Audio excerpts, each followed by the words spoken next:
I recall driving back into Manhattan, beautiful sunrise, and I was admiring the skyline. I had to get back promptly because at 8:30 I was participating in an event originally scheduled to take place at the Windows on the World Conference Center at the top of the World Trade Center. I was the commander of the SWAT team for the Phoenix Police Department. It was early morning at Phoenix. Just happened to be watching the news, and they were talking about a plane that had went to the World Trade Centers. And I remember watching it, and at that time we didn't realize it was a terrorist attack. We just saw the plane had flown into the building.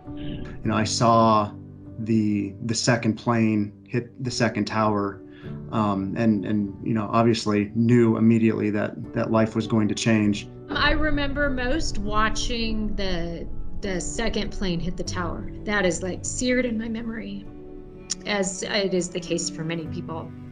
I remember that I was a new call taker and our 911 center was overrun with calls. And I just remember thinking how interconnected we were as public safety, not only the 911 centers, just as public safety.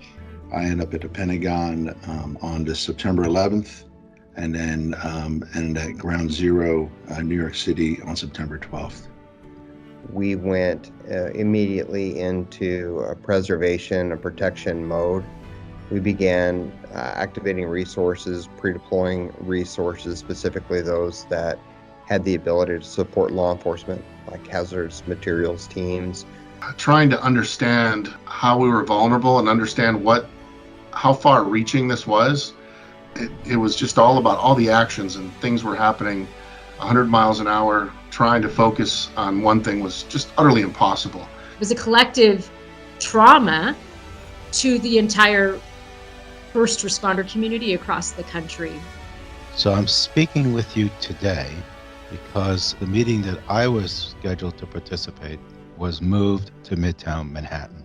I know that each of those early public safety and FirstNet professionals were helped to solve the unsolvable in some unknown way by the souls of those nearly 3,000 people and over 400 public safety heroes that died on that day. Let's make sure we never forget.